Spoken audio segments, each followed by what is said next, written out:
And we're back again. Hello. Hello and welcome to my YouTube channel. My name is Marleen. This is my eldest daughter Emma, and in today's video we are talking about body confidence. Now the reason why Emma just said welcome back is because I'm literally stopped the camera and restarted for this video. We have just done a Q&A. It was posted last week. It will be linked down below if you want to see it. But because we chat so much, we decided to take the question about body confidence and literally put it into this video on its own. Because we got a lot to say. As I said, we were doing a Q&A and one of the questions was body confidence. So what was the question exactly? Do you remember? The question... I'll try and do some makeup while I don't remember, but the question I have here is, have you always... Sorry, her writing's really bad. Have you always been body confident? How did you get past it? Have I always been body confident? No, I most definitely have not. No. Never. Emma will know this better than anyone because she's the one that's probably closest to me on an everyday basis, apart from the two younger kids. And she has seen my journey over the last few years of how I kind of would transform, be too strong a word to use. No. But kind of gone through this journey of learning to love myself, learning to love my body, and just really be who I am. Yeah. Body confidence is... it's such a loaded question, isn't it? Do your makeup at the same time. Sorry. Jesus, guys, she cannot multitask. No, I can't. That's why I've not done these kind of type. Where's my other brush? Oh, it's there. It's right there. You took it. I thought you took it. I don't have two brushes. What am I supposed to answer? No, I have not always been body confident. It's something that I've done the last few years. When I turned 40, it's a long story, kind of. I'll try and make it short. When I turned 40, I had already come out of years of depression, which I worked really, really hard on. Anyway, I started doing martial arts, and I started about a few months later because I fell in love with martial arts. I started going to the gym, and I went to the gym. I actually love going to the gym too, but I started going to the gym because I wanted to get stronger at doing martial arts. And kind of when I started doing that, I started, without realizing it, I started looking after myself more. I'm overweight. That you all know me. If you've been here before, you know I'm a UK size 24. But it didn't, for the first time in my life, the excuses of being overweight and being big and unfit and full of injuries, because I have a lot, they didn't matter. And when I got past that, because I found something I was so passionate about, that's when my mindset started changing. And how did I overcome it? I think is probably the most important thing about body confidence, because how do you actually move on? People don't need or want probably to know my story with it. What they want to know is, how did I fix it? And the reason for telling you the whole backstory is because my first point to fix your body confidence is start doing exercise. I guarantee you there's a load of you out there. Don't click off this video just yet. Just don't. A load of you is going to sit and say, because that's what I did. And she's a testament to that's what I did. All the excuses. But I have so many injuries. I can't do this because I have 2 broken feet. I literally have broken feet. I have a bust knee. I have 2 wrists that can't carry anything. I can't carry a shopping bag half the time. I just had so many excuses. So many excuses. But when I found something that I was more passionate about, wow, damn, I need to put a different colour on than I did in the other eye. Is it? Yes, darker than that one. Yes. But when I found jiu-jitsu, martial arts, going to the gym, I started doing my exercise, and I cannot begin to tell you how much exercise means. Sorry. I'm sitting here not looking at people, you're sitting yawning. How interesting are we? Oh, God. Anyway, my point is, when I started working out and doing exercise, it was the really kind of thing that really, really gave me that kick up the backside to start taking better care of myself. It was the start of your metamorphosis. Yeah, it was.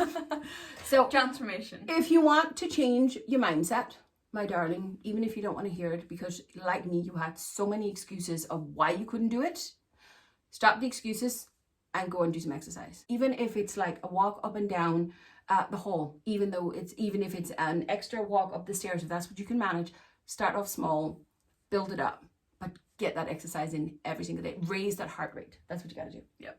So that's my first point. If you want to fix your body confidence, start exercising, because it really works. And it really, really helps with mental health issues as well. Any other mental health issues. Whenever you do exercise, it actually releases endorphins into your body, which is the thing that makes you happy. So exercise does make you happy, even though it's tough. Trust me. Yes, it's brilliant. It does.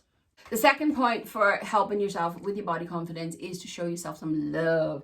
You take it from there, but I'll do some makeup and you can talk about these points. Oh, I talk. Yeah, you talk. Oh, I never get to talk. I didn't listen. That's so not Okay. Okay, I need another brush. But what makes you happy, right?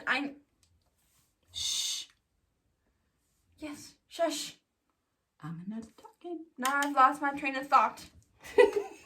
I think This always happens. you fell off the train a long time ago. Oh my god, it's so funny. No. Okay, go back and talk to people. They'd like to hear what you have to say. Yeah, if you shut up, they might actually hear it. Oh, and I'm sitting crying now. You're ruining my makeup. I can really my makeup and something Yeah, to ruin. no. You already give yourself black eye. I heard you. I look like a panda.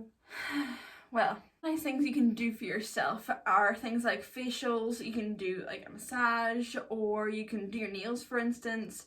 Like, I know that maybe a lot of people can't go out and do these things, especially with COVID nowadays. So these are some things that you could do at home. Like a massage, you can always ask a significant other to do a massage for you, or masks and stuff. Like you can make like a lip scrub with like honey and sugar or something. I seen once, and it's like, damn, I need to try that. But whole point is do stuff for yourself. Do stuff that makes you happy, and do stuff to give yourself some love.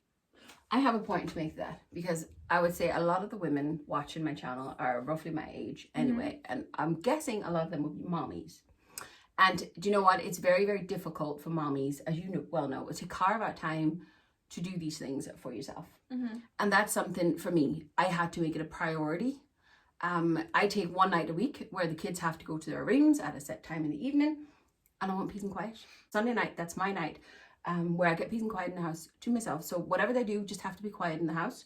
If they want to listen to music, whatever they're doing, headphones.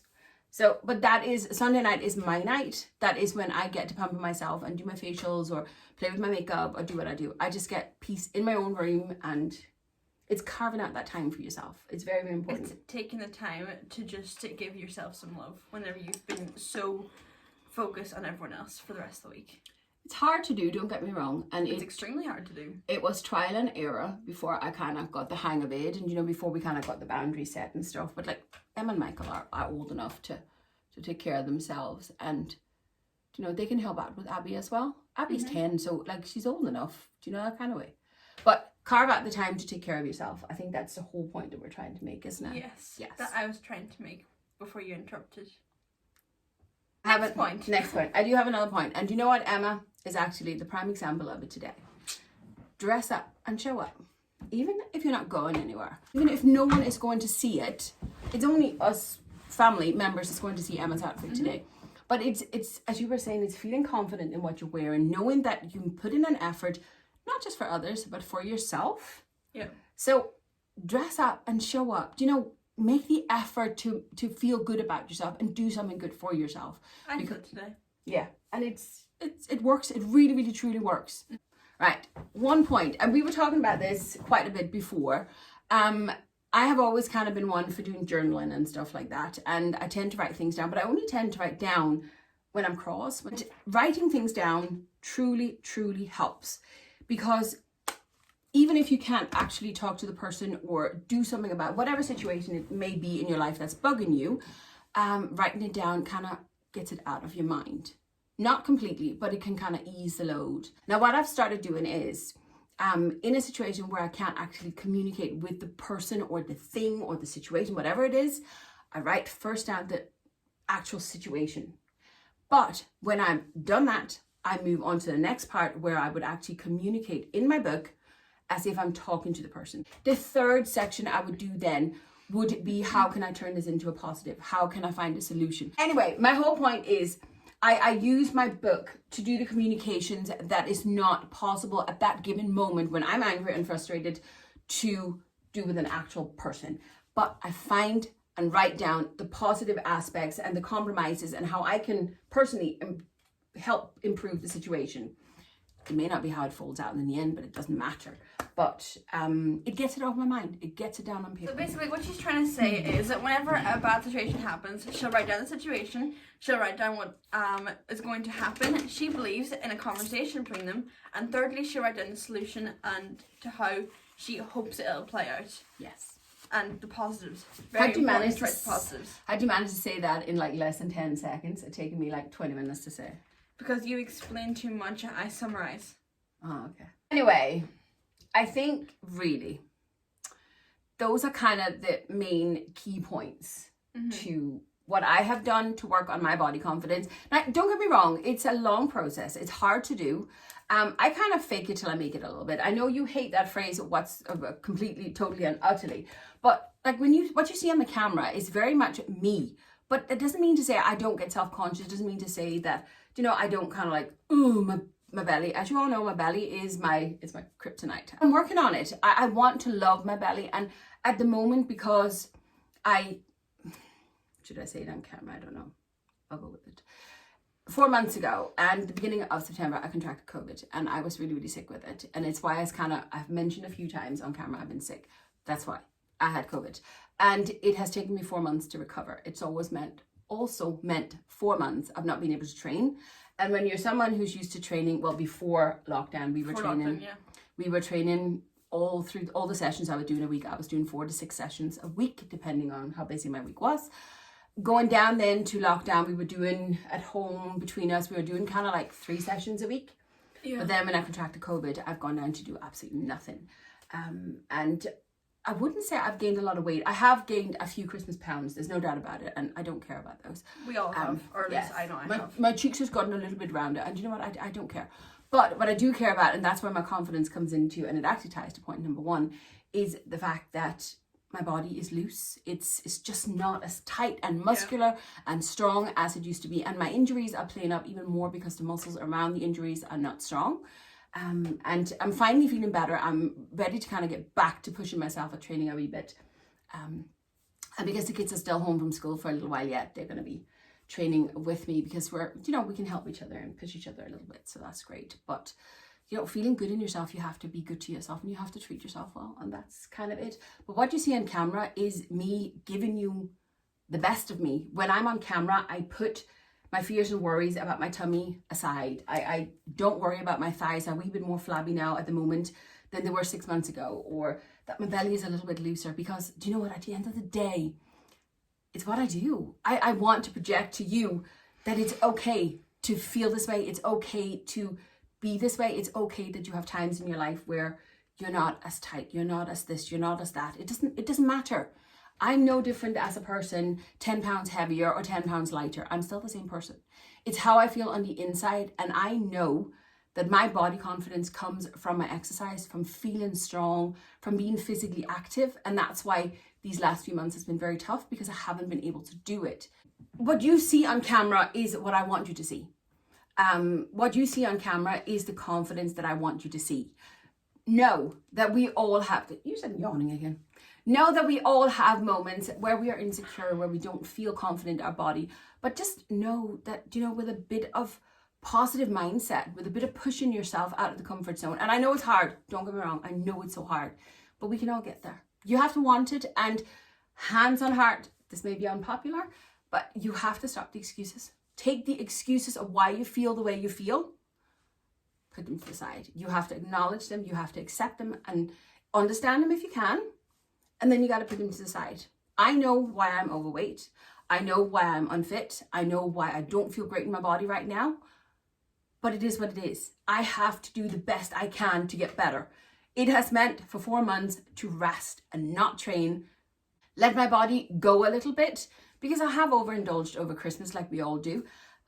But it also means I know what to do to get back to that good mindset where I want to be. And for me, that starts with exercise. Everything I've given you here is suggestions on how you can improve your body confidence, your mental health. Anyway, but these are things that I have done to work on my mental health and my body confidence. And I know that you definitely have taken a pinch of everything that I do as well. I think a lot of them comes natural to you anyway. I've been very lucky in fairness. Yeah, you have. You have me as a mom. You're the lucky. Anyway, moving on. Anyway, do you know what? I think it's time that we call it a quits on this video. One thing though, right? Okay. I seen a quote once that said, treat yourself as your own best friend, right? And I love this quote. Very, very good point. Because I suppose we could all really most of us could definitely use with treating ourselves a little bit better, couldn't we? Yeah. Because And you sometimes we don't even realise what we're putting ourselves through until someone else tells us, or whenever you look at it from a complete different perspective, it's kind of like, damn, I let that happen, or, do you know, I did that, or, do you know, whatever the situation may be. Yeah, that's very, very true. But when definitely treat yourself like a best friend. That's a very, very good, like best friend. That's a very good little quote to keep in mind, I think. Mm-hmm. Now, I'm going to leave you with one of my favourite quotes. And it's one of those things that can be a little bit harsh. You already know which one it is, don't you? I don't know. No. You know this one because I use it all the time, and I drive everybody in my life crazy with it, and I hate when they use it against me, but it is the truth. So first of all, thank you very much for watching, and I hope you find some of this useful. I hope that some of these little tips and tricks that we have shared with you here today can be used and transferred into your own life.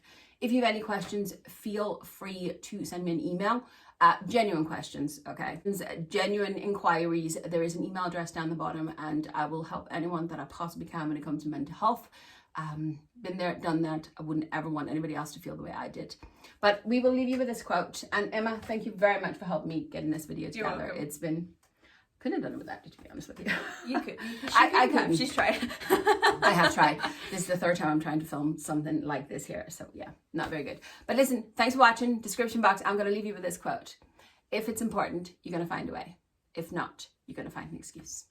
We'll see you later. Bye. Bye.